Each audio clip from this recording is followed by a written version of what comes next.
इस क्वेश्चन में बोला है एक ट्रेन विरामावस्था से x1 दूरी t1 समय के लिए नियत दर अल्फा से त्वरित होती है। इसके बाद बोला है कि x2 दूरी समय t2 के लिए नियत दर बीटा से मंदित होकर विरामावस्था में आ जाती है। तो इनमें से कौन सा रिलेशन या संबंध सही होगा। अब देखिए स्टार्टिंग इसकी u इक्वल्स टू 0 से हो रही है और फाइनल v इक्वल्स टू 0 पे जा रही है।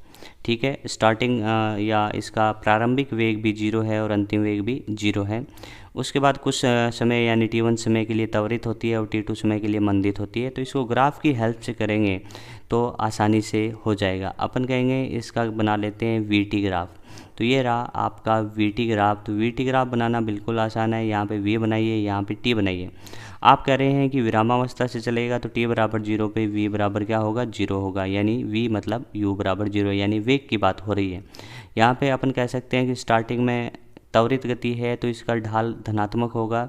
तो अपन कह सकते हैं ये ऐसे होगा। तो ये कितने समय के लिए चला, तो अपन कह सकते हैं t1 समय के लिए चला, तो ये इसकी हो गई t1 एक्सिस। ठीक है भाई। इसके बाद मंदित हो रहा है तो मंदित का मतलब क्या होगा, इसका ढाल नेगेटिव होगा और नेगेटिव ढाल की वजह से यानी मंदन की वजह से अपन कहेंगे ये वापस से विराम अवस्था में आ जाएगा। तो वापस से चाल कितनी हो गई, 0 हो गई। तो इसमें कितने समय के लिए मंदित हुआ, तो t2 के लिए।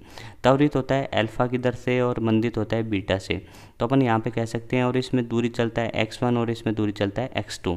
तो अपन यहाँ पे कह सकते हैं कि जो इसका मैक्सिमम चाल इसने ग्रहण किया गति के दौरान वो मान लेते हैं v मैक्स। देखिए मैक्सिमम चाल कैसे ग्रहण किया, मान लीजिए कोई रुकी हुई ट्रेन है, वो स्टार्टिंग में क्या होती है कि चलेगी तो क्या होगी, त्वरित होगी, यानी अपनी चाल को बढ़ाएगी। और चाल को बढ़ाते बढ़ाते उसने मैक्सिमम चाल को ग्रहण कर लिया। उसके बाद उसको रोकना है तो वो ब्रेक अप्लाई करेगा, तो चाल घटते घटते कितनी हो जाएगी, 0। तो मैक्सिमम चाल ग्रहण की है उसको अपन ने बोल दिया वी मैक्स। क्या इस ग्राफ से आप लिख सकते हो कि जो अल्फा होता है, अल्फा क्या होता है, अल्फा अपना एक्सीलरेशन होता है। और अपन जानते हैं कि एक्सीलरेशन ए बराबर क्या होता है, dv/dt। ए बराबर होता है dv/dt। तो इसका मीनिंग क्या होता है, स्लोप यानी ढाल होता है। क्या अपन कह सकते हैं कि वीटी ग्राफ का ढाल इसका मीनिंग होगा। तो अपन कह सकते हैं एक्सीलरेशन कैसे मिलेगा, इस ग्राफ के ढाल से। तो अपन कह सकते हैं कि अल्फा बराबर इस ग्राफ का ढाल लिखना बिल्कुल सिंपल है। यहाँ से थीटा लिख सकते हैं और टेन थीटा लिख दो। तो टेन थीटा इक्वल्स टू क्या होगा, ये परपेंडिकुलर अपॉन ये वाला कौन सा, आधार। अपन कह सकते हैं लंब बटे आधार, यहाँ पे लिख सकते हैं टेन थीटा में। तो लंब अपन कह सकते हैं वी मैक्स है, तो आधार आप कह सकते हो t1 है। तो इस तरीके से मैंने अल्फा लिखा।